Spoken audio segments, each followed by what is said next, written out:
Okay, good afternoon, good evening, good morning if you're in Australia. Welcome back to the Inspiring Leadership Book Club. And today we're talking about this very interesting, somewhat provocative book, which I have a number of comments on, that is Thrive by Arianna Huffington.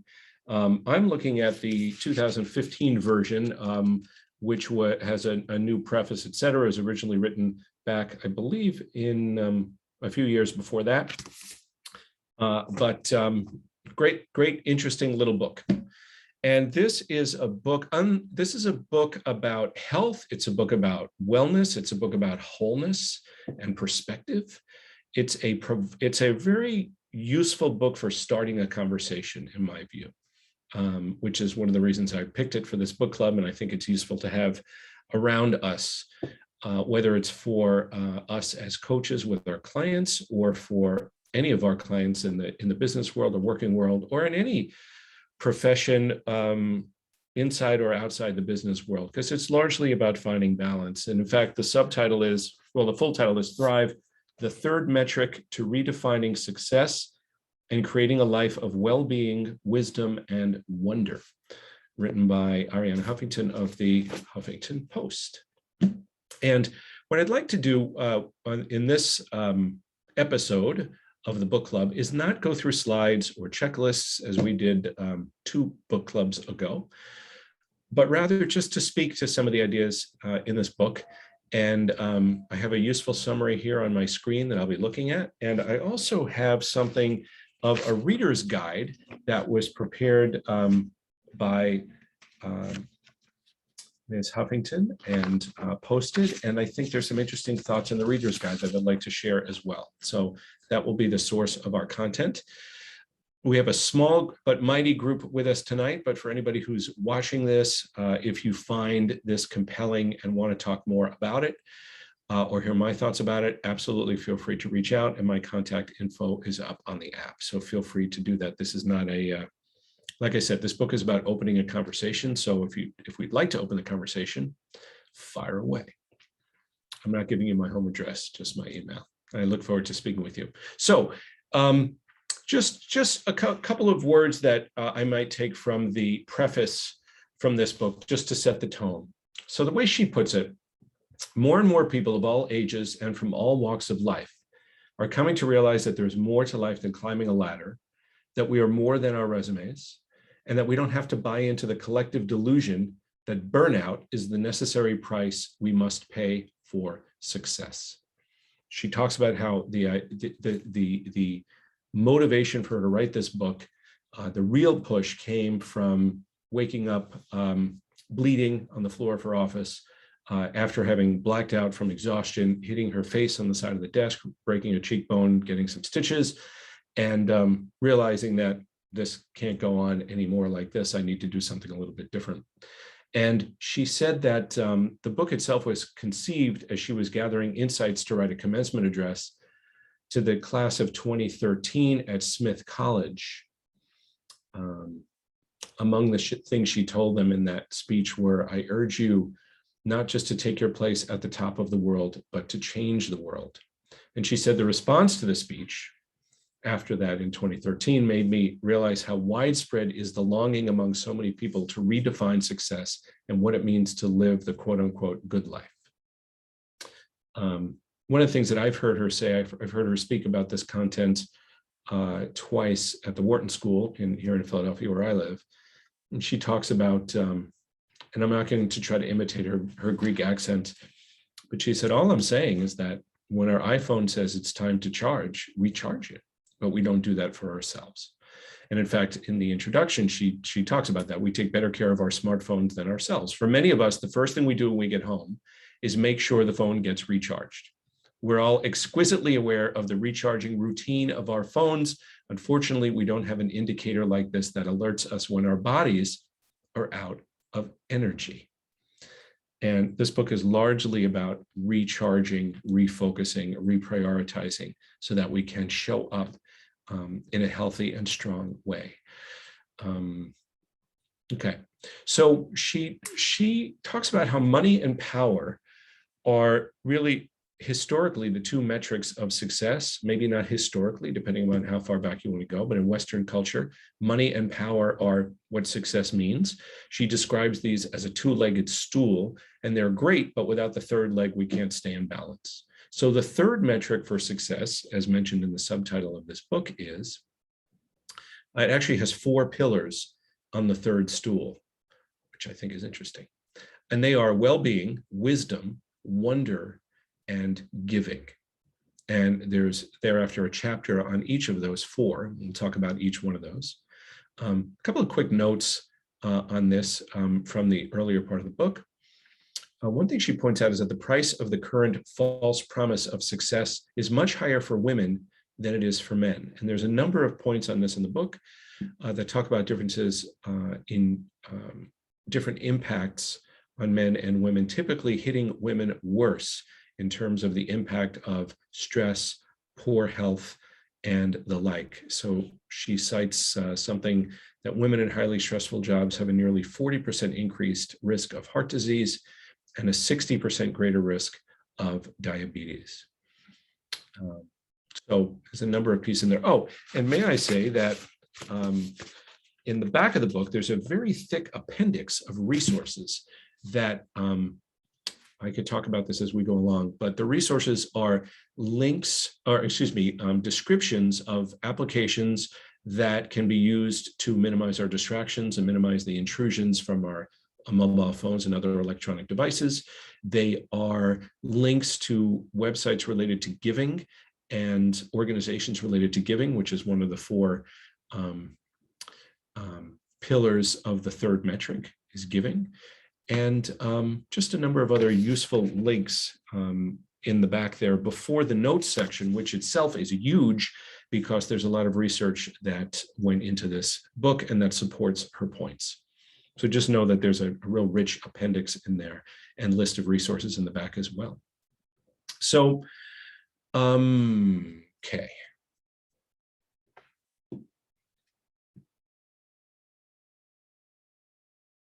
Well-being, I think, is fairly clear. We'll talk about that in just a second. Wisdom, what's wisdom? She talks about what we're lacking. We're lacking in wisdom right now in our culture, largely in our culture, because it's never been harder to tune into our inner wisdom, excuse me. And that's because in order to tune into our inner wisdom, we have to disconnect from our omnipresent devices and reconnect with ourselves. And that does not come naturally when we're racing very quickly. She points out the difference between what success looks like and what truly makes us thrive isn't always clear when we're living our lives, but it becomes much more obvious in the rearview mirror. And she points out, have you ever noticed that when we die, our eulogy celebrates our lives very differently from the way society measures success? I thought that was a really interesting point. So that's wisdom. Wonder, and we'll get to the chapter on wonder, but wonder is our sense of delight in the mysteries of the universe, as well as the everyday occurrences and small miracles that fill our lives. So wonder is a supportive pillar and helps us thrive because it keeps our minds fresh. It keeps our energy open. It keeps us in a state of gratitude. We'll get to that. I just want to call that out because sometimes wisdom and wonder are harder to understand than well-being and giving, which are more self-explanatory. So in the chapter on well-being, the author talks about how too many of us leave our lives and what she says, and in fact, our souls behind when we go to work. And this is actually the key part of the well-being section, and indeed the entire book, as she calls it. There's a discussion about burnout and its impact on our health, its impact on safety, its impact on our work effectiveness as well. There's a discussion about mediation and mindfulness and the impact about how mindfulness has come into the mainstream.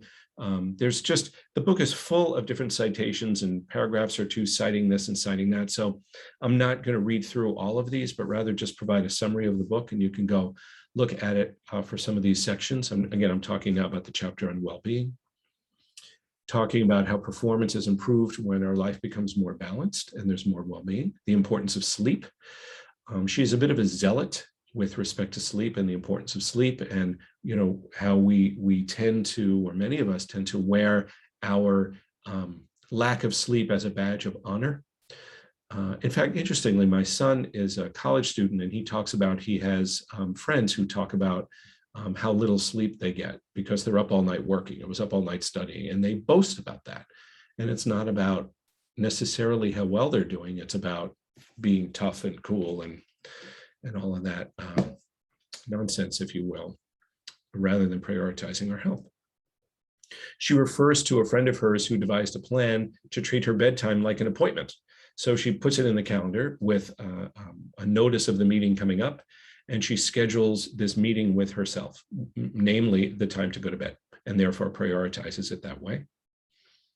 She talks about the benefits of walking, and she also talks about the benefits of pets and being with animals. And one of the things I appreciate about this dimension of the well-being chapter is it's very broad, right? Sleep, walking, pets, meditation of some kind, some dimensions of spirituality are in there in very, very lightly loose 10,000-foot terms. And so there's space to consider what brings us well-being, what serves us, rather than being overly prescriptive, which I greatly appreciate. And I think that the well-being pillar comes first because it's the easiest typically for us to understand. We understand about health and the benefits of taking care of ourselves. But that's the first pillar of the third metric. That is what helps us thrive, is to be well. So that's the well-being chapter. I want to move on to the wisdom chapter. So she says, we don't need to leave behind the deeper parts of ourselves in order to thrive. We need to reclaim these instinctual strengths if we are to tap into our inner wisdom and redefine success. And as she goes on to say, wisdom frees us from the narrow reality we're trapped in, consumed by the first two metrics of success long after they have ceased to fulfill us. So one thing I would say here is I actually read some of the reviews of this book on Amazon. It was very interesting. And there were a couple of very strongly worded reviews that said things like, it's very easy to downplay money and power after you've got it. It's very easy to say money is not important when you're a very wealthy and successful woman. Of course, I agree with that. I can agree with that argument. But she does cite a number of things that talk about the impact of burnout, for example, on people who really don't have very much. In fact, it may impact them more because they're less able to get help or certainly to pay for help. So I do think that those sort of cynical reviews, there may be some truth to that. I get it. But on the other hand, she does talk about the impact of the obsession with power and money on all of us, not necessarily those of us who are quite fortunate. And we'll circle back to that a little bit later. She says, wisdom's about recognizing what we're really seeking, which is connection and love. But in order to find them, we need to drop the relentless pursuit of success as society defines it for something more genuine, meaning, and fulfilling. And I think that for those of us who work at Sloan Group and other coaching groups, we get that. That's part of what we offer to our clients, and sometimes hold up the mirror for the importance of wisdom and connecting to what our inner wisdom is. There's a section there about the importance of intuition, and very importantly, the dangers of our smartphones. As she says, they don't make us wiser, they distract us. More data doesn't necessarily help us. And the dangers of hurry sickness and the importance of slowing down. And the notion of time affluence, that abundance is certainly not necessarily about money. It's about time. It's about freedom of choices. It's about recognizing what's important to us. She talks about the inner critic as the obnoxious roommate that lives in my head, and tells a story about how she was on the Colbert show in the US on US television and said to Stephen Colbert, you sound just like the inner critic that lives in my head. And his response was, I needed a place to crash. I thought that was clever. The importance of breaking bad habits that may separate us from our wisdom. And I would put in a plug here that if you're interested in learning more about habits, to go back and look at the book talk from last month, I believe it was, about good habits and bad habits. Really useful little book that we summarized last month. And she also tells this beautiful story, or recounts this beautiful story that I'd like to read, And I've heard this before, this legend. It's actually a Cherokee legend that she mentions here in this chapter on wisdom. And it's really about one of the final points of the chapter about taking control of our inner environment and what do we choose to value. An old Cherokee is teaching his grandson about life. "A fight is going on inside me," he said to the boy. "It's a terrible fight, and it's between two wolves. One is evil. He is anger, envy, sorrow, regret. He is greed, arrogance, self-pity, guilt, resentment, inferiority, lies, false pride, superiority, and ego." And he continued, "The other is good. He is joy, peace, love, hope, serenity, humility, kindness, benevolence, empathy, generosity, truth, compassion, and faith." And the old man says that same fight is going on inside you and inside every other person as well. And the grandson thought about it for a minute. He asked his grandfather, "Which wolf will win?" And the old man simply replied, "The one that you feed." That's a lovely story and makes the point on what do we feed? What do we reward? Because we're going to get it. And again, the point here is, how do we let our time get away from us? Deprioritizing time and separating ourselves from our inner wisdom, which cannot be connected to without slowing down, which of course is antithesis to the way many of us lead. And in fact, this woman is atop a media empire, and she talks about there's people in my organization that work weekends, but aside from those people who are on weekends, there are boundaries that they do their best to put up that say, don't respond to emails on weekends, don't email your team on weekends, don't expect a response from people on weekends, trying to preserve these boundaries. There's some portions of this book that are really full of what we're doing at the Huffington Post. It's a bit self-serving, but it's also an example, I think, of at least an intention to try to make things better. And I'm in no position to evaluate how effective that's been. It's not as though I've researched the organization. Again, this is about starting a conversation, not evaluating her effectiveness or her organization. So that's the discussion on wisdom as a quick overview. Wonder is a fascinating space, I think, and something really different in this book, which I really, really liked. And she says, wonder is not just a product of what we see. It's just as much a product of our state of mind or state of being, the perspective from which we are looking at the world, that two people can see the same thing, or in fact, two people can be looking at something and one won't even see it, and the other can see it as something miraculous or just beautiful and deeply profound. She talks about the importance of spiritual seeking and makes the distinction between something more spiritual and something religious. In fact, I saw a TED talk that she gave at Google some years ago about this book, and she was talking about this notion that people have very different approaches to spirituality that shouldn't be confused with more traditional religious views.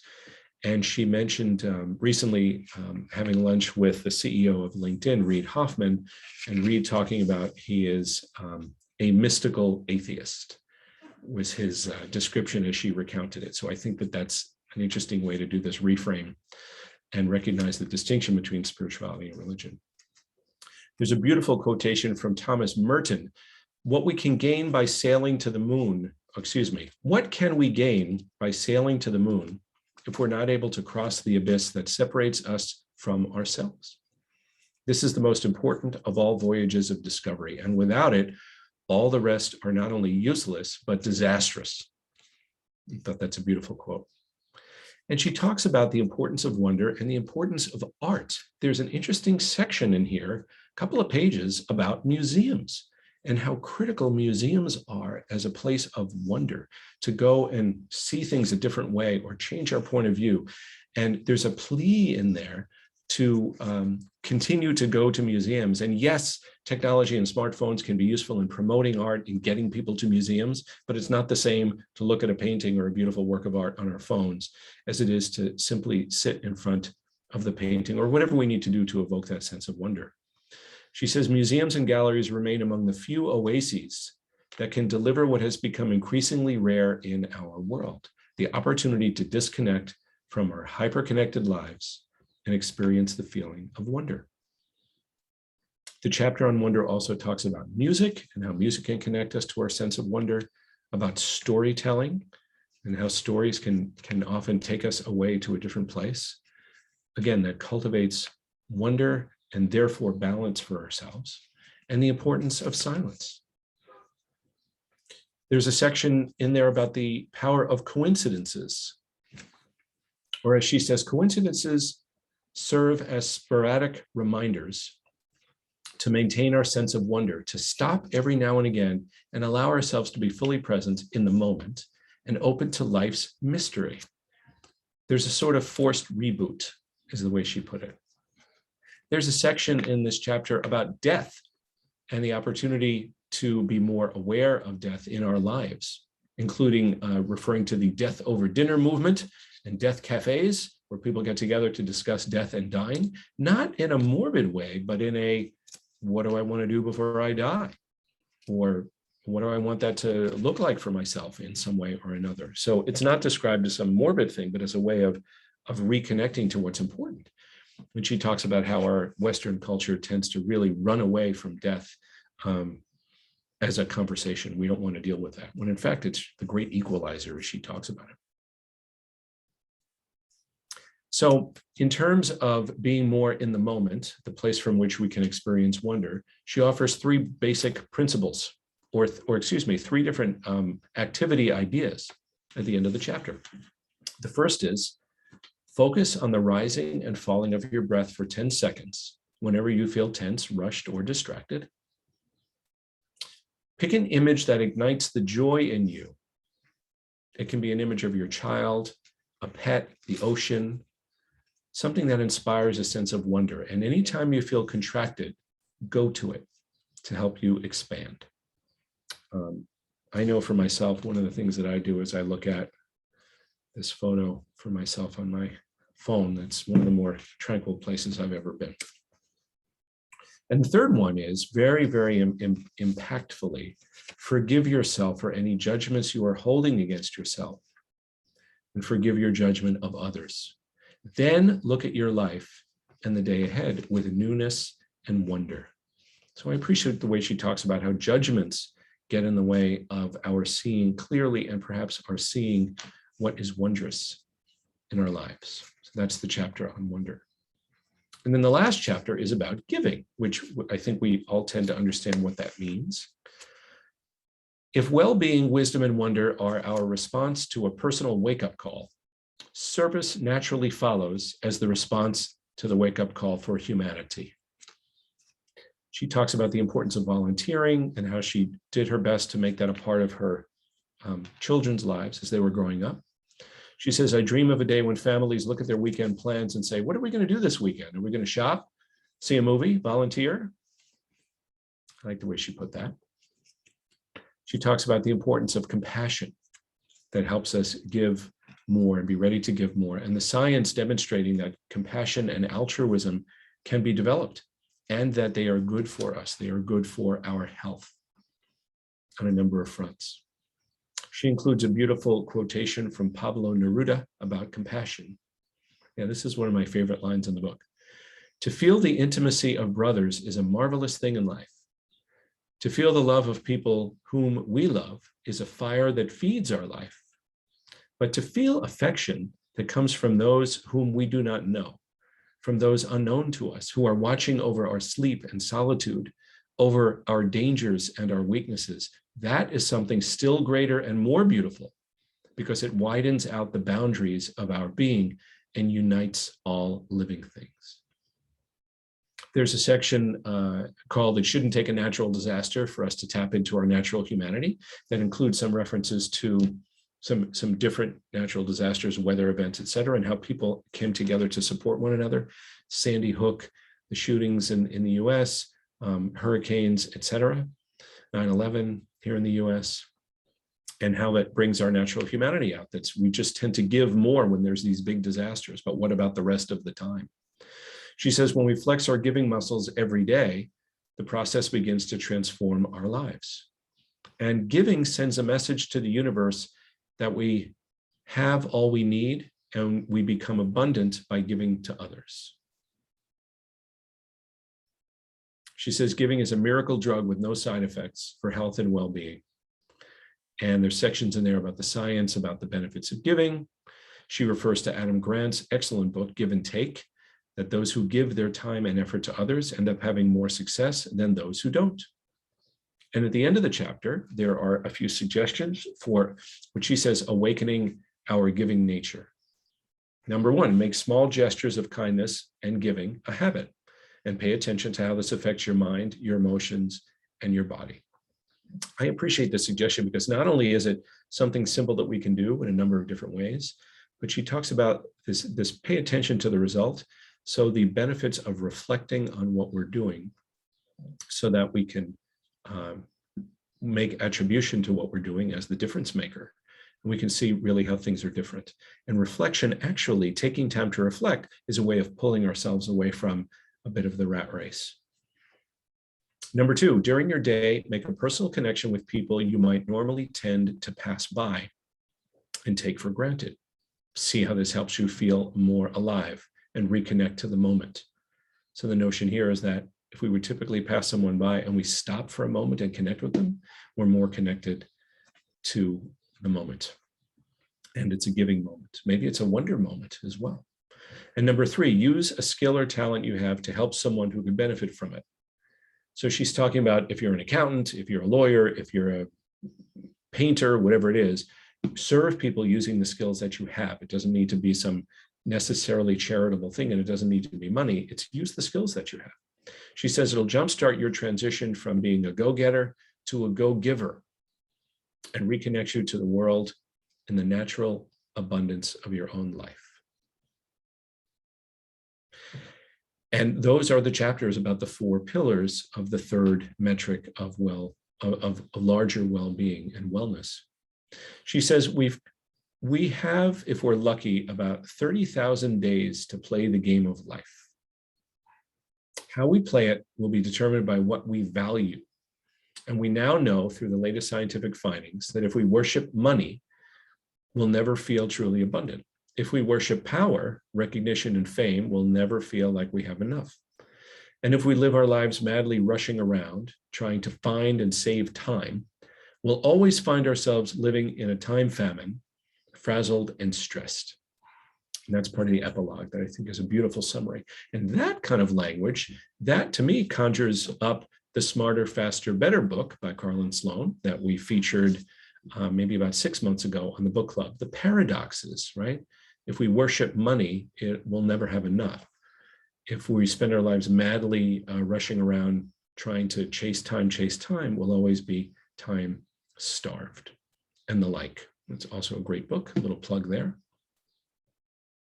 I believe this is not, it's a well-written book, but it's not written by a writer. It's written by a thought leader, if you will. I just say that just honestly, people say, is the book well written? I get that request sometimes. I'm not sure I would call it very well written, but it's informative and the chapters are relatively short and the sections are pretty clear. So I think it's a pretty good read if you're interested in this content. There's a lot of offshoots in different directions that you might say, why is this doing in this section? It's relevant, although not necessarily core, but it's good. And I agree with just about all of it. And like I said, I think it prompts an important conversation. I think it connects with a number of other books like we talked about. Well, Adam Grant's Give and Take and Carlin Sloan's Smarter, Faster, Better. It connects to a beautiful book by Richard Schell, a Wharton School professor, called Springboard, about personal brand and about defining our own values and what's important for us. And we use that book at the Wharton School for MBA students as well as executives from around the world in executive education programs to help guide them in prioritizing what's really important. So I don't let the pursuit of money and power be my only guideposts of success. It also connects, I think, very well to Richard Bowles' book, How to Find Your Mission in Life, which is a lovely little book I often use in coaching. And just one last point before I go to the reader's guide.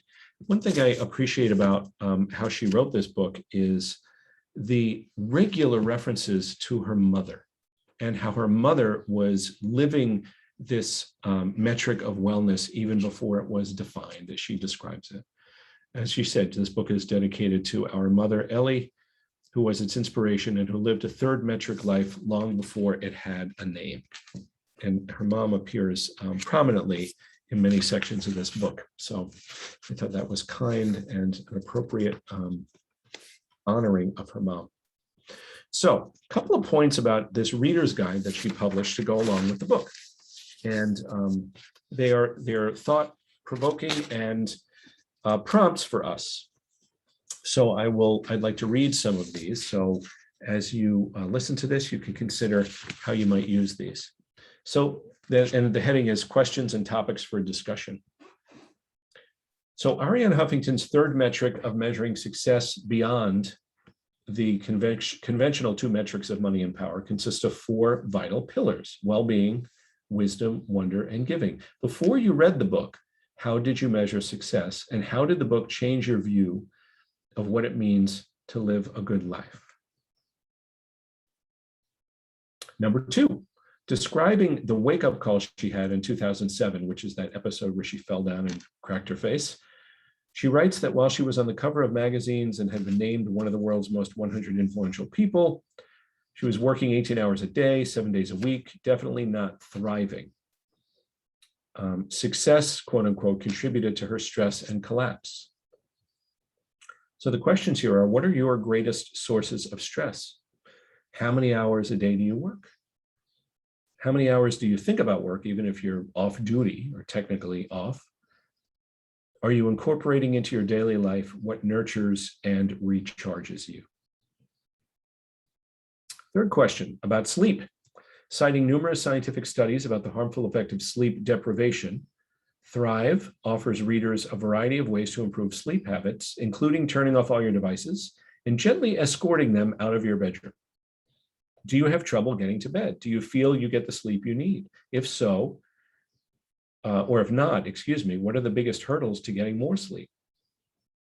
She actually recommends, I don't know if she sells it directly, but she was instrumental in creating this wonderful little device that's actually a small little, it's a little bed, and you put your phone in it and you slide your phone under the covers of this little bed and it charges your phone.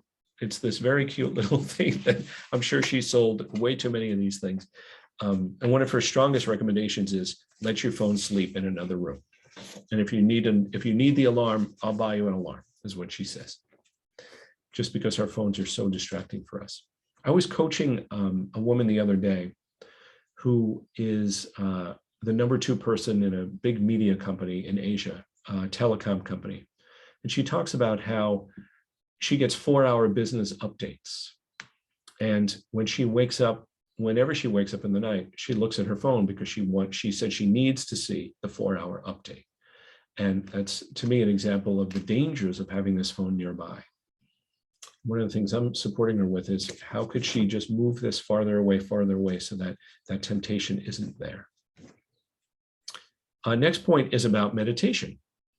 She says the point is to find some regular activity that trains the mind to be still, fully present, and connected with yourself. So the questions are, which meditative activities are you most drawn to, and how can you make some form of meditation a part of your daily routine? I'm skipping a few things that I think aren't as impactful, honestly. It says the book balances scientific research with examples showing the importance of inner wisdom, dreams, silence, and escaping from the digital world and its 24/7 data stream. What are your favorite ways to unplug and recharge? Talking about giving. How has the power of giving influenced your life? Can you recall a gift you have received of someone's time and assistance? Did you pay it forward? And how? Talking about workaholism. The book takes on the myth that we must choose between a successful career and a well-rounded life of well-being. In fact, the book shows that the third metric tools and practices can enhance our success at work. Why has our culture sometimes celebrated workaholism? And maybe more importantly, what would our corporate climate be like if burnout were no longer a badge of honor.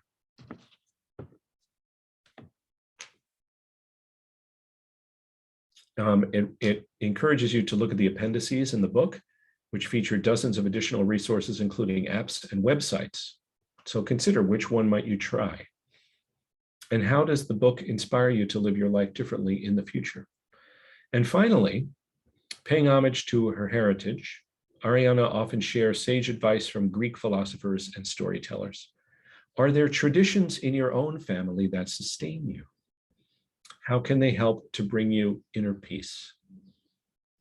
And there's a number of stories in the book about her family traditions and how they were useful and nurturing, both in her childhood and also to be able to go back to them at an older age. So those are some questions from the Reader's Guide that I wanted to make part of this talk. And if you have any trouble finding that Reader's Guide, if you'd like those questions printed out, again, let me know. So that is Thrive. I hope you get value out of it, enjoy it, focus on certain sections if they mean more to you, but it's a fairly quick read. And as I said, I look forward to speaking with anyone about it if you'd like to deepen the conversation.